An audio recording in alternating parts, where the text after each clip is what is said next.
E tal qual foi a nossa surpresa quando eles descobriram uma população de muriquis num fragmento de Mata Atlântica em Santa Maria de Jetibá. A gente não tinha notícias de que ainda ocorria muriquis naquele município. E aí, a partir do momento em que eles descobriram esses muriquis e começaram a conversar com a comunidade local, com moradores da região, produtores rurais, eles começaram a apontar outras áreas em que possivelmente tinha espécie também. Daí a pouco já tinha mais de meia dúzia de localidades com a presença do muriqui.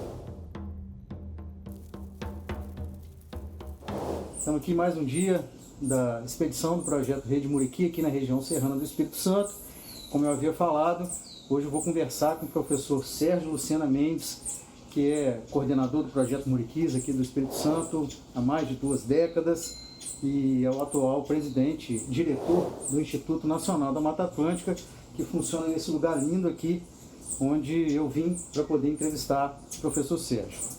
Professor, conta para nós um pouco dessa história do projeto Muriqui do Espírito Santo e dos muriquis do Espírito Santo.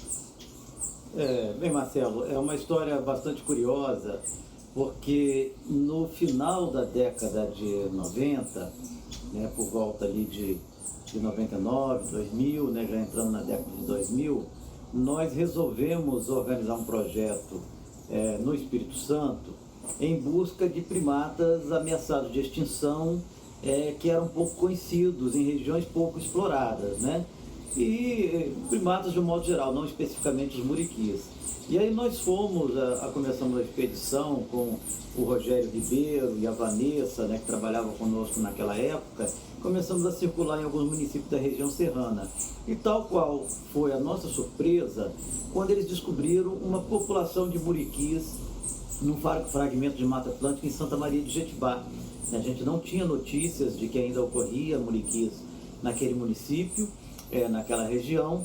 E aí, a partir do momento em que eles descobriram esses muriquis e começaram a conversar com a comunidade local, com moradores da região, produtores rurais, eles começaram a apontar outras áreas em que possivelmente tinha espécie também.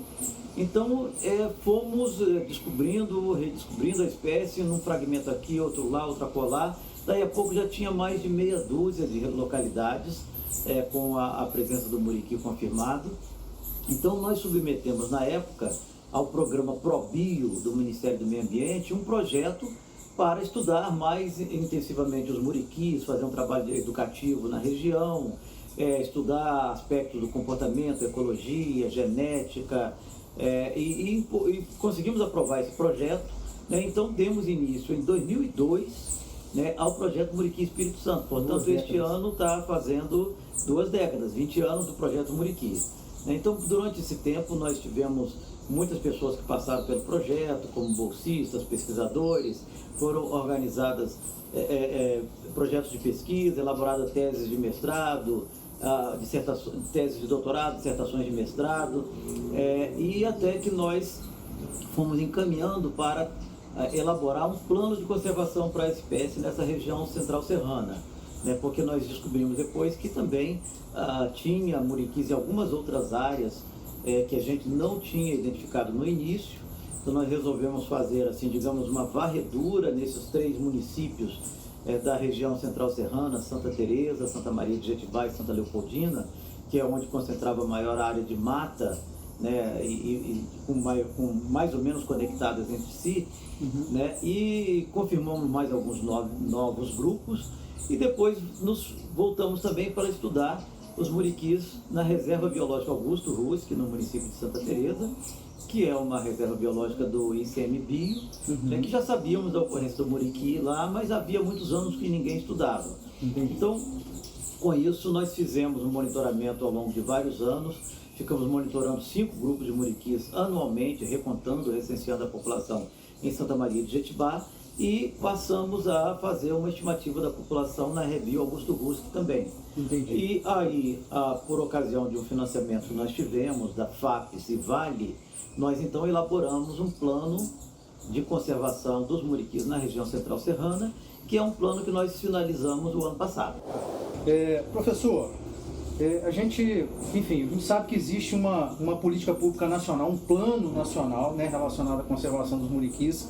Eu queria te perguntar se o Estado do Espírito Santo também tem uma política pública baseada em todos essas informações e levantamentos e pesquisas que vocês fizeram ao longo dessas 2 décadas, se o Estado tem uma política pública voltada para a conservação dos muriquis e se essa pesquisa influenciou nessa política pública.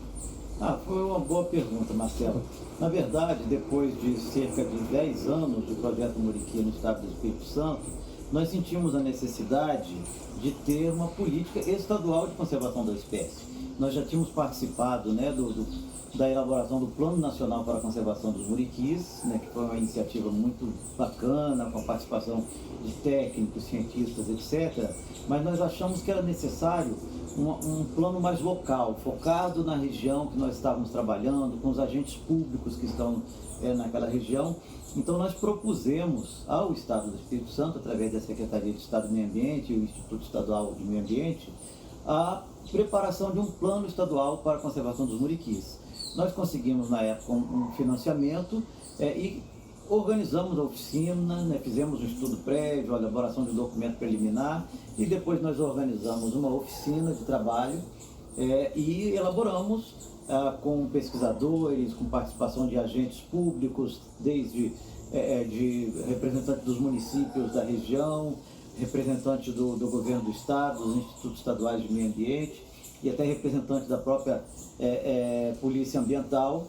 Nós elaboramos o plano de ação estadual para a conservação dos muriquis e que depois ele foi devidamente formalizado pelo governo do estado através de portaria do presidente Uema. Então nós temos sim uma política estadual para a conservação dos muriquis no estado do Espírito Santo. Que legal. E assim, eu acho, conhecendo do contexto das outras populações, professor, a gente sabe, né, a gente vê que o contexto da população de muriquis do Espírito Santo é um contexto muito particular, né, porque ao contrário das outras populações que às vezes estão em uma grande área protegida, vários grupos dentro de uma grande área, né, ou pequenos grupos também dentro de uma única área, aqui no Espírito Santo a gente tem a característica de a gente tem uma população maior numa grande área protegida, né? Mas, como você mesmo disse, no município de Santa Maria, você tem um contexto de vários grupos em fragmentos menores, próximos uns dos outros, né? Mas que são áreas privadas, né? E isso gera um contexto de conservação totalmente específico, né? E particular para esse contexto dessa população aqui no Espírito Santo, né? Exatamente. Por exemplo, em Santa Maria de Jetibá, nós chegamos a confirmar a presença de muriquis em pelo menos 14 fragmentos florestais do município. Quer dizer, agora, então, de fato não existe isso em nenhum outro local. E são geralmente pequenos fragmentos florestais, né, para a conservação de uma espécie desse porte. São fragmentos que vão de cerca de 60 a 300 hectares, né, até 60 hectares, que é bastante pequeno, né? E então isso aí não adianta você pensar em criar uma unidade de conservação para proteger a espécie. Você tem que trabalhar no âmbito da paisagem, né?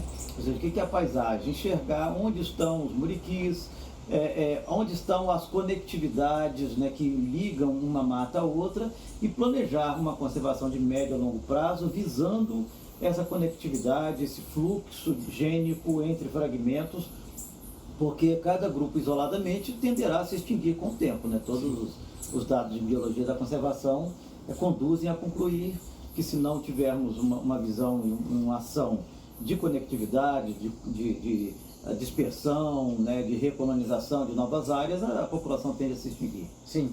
Então, eu estou entendendo, professor, que hoje o desafio relacionado à conservação dos muriquis na região serrana do Espírito Santo, ele está muito mais relacionado, então, em aumentar a conectividade ou criar uma conectividade entre essas áreas que já ocorrem os muriquis, do que uma ação de manejo direta para poder fazer o fluxo desses indivíduos. Exatamente, né? Por exemplo, o plano de manejo, o plano de conservação nosso, que eu citei, que nós elaboramos, ele está focado na ideia, no conceito de um corredor muriqui, que vai da Reserva Biológica Augusto Rusque até o último fragmento que tem muriquis no município de Santa Maria de Jetibá. Então, pegando áreas de 3 municípios, né? Então, a ideia de você preservar as conectividades que existem e construir trechos de conectividade onde há uma descontinuidade de floresta, de maneira que no futuro a população possa ir crescendo e havendo uma dispersão, né? Isso não ocorre em coisa de poucas décadas, mas assim, em tese, né, conceitualmente, para que o gene de indivíduos daqui da Reserva Biológica Augusto Russo que um dia possam chegar, né, até Santa Maria de Jetibá, o que a gente chama de fluxo gênico. Então, o conceito, sobretudo, é de manter um corredor para a conservação dos muriquis. Entendi. E hoje, com as informações que a gente tem sobre genética dessas populações, o ideal é que essas fêmeas desses grupos, elas migrem dentro dos próprios, entre esses grupos aqui na região serrana do Espírito Santo. Já tem uma condição de haplótipos exclusivos aqui, né, únicos? Os estudos que foram feitos demonstraram alguns haplótipos únicos mesmo, né? Parece que pelo próprio isolamento histórico já dos muriquis, você tem, aonde sobrou muriquis, você tem alguns haplótipos que são típicos daquela região, daquela unidade evolutiva, vamos chamar assim, né? Então é muito importante você permitir a dispersão de fêmeas entre fragmentos de uma mesma região geográfica para que esses haplótipos não desapareçam com o tempo, né? Essa movimentação dessas fêmeas, ela é extremamente importante, né? E também o outro lado oposto disso tudo, mais negativo, é que como os muriquis estão em grupos isolados, em fragmentos, como vocês já sabem, muitas vezes uma fêmea ela abandona o grupo natal, mas não tem outro grupo para onde adentrar, né? O fluxo não acontece. Sim. É interrompido, a fêmea fica isolada, se expõe a atravessar um pasto, uma área que pode ser atacada por cães, atropelado por um carro, como vocês mesmos já reportaram.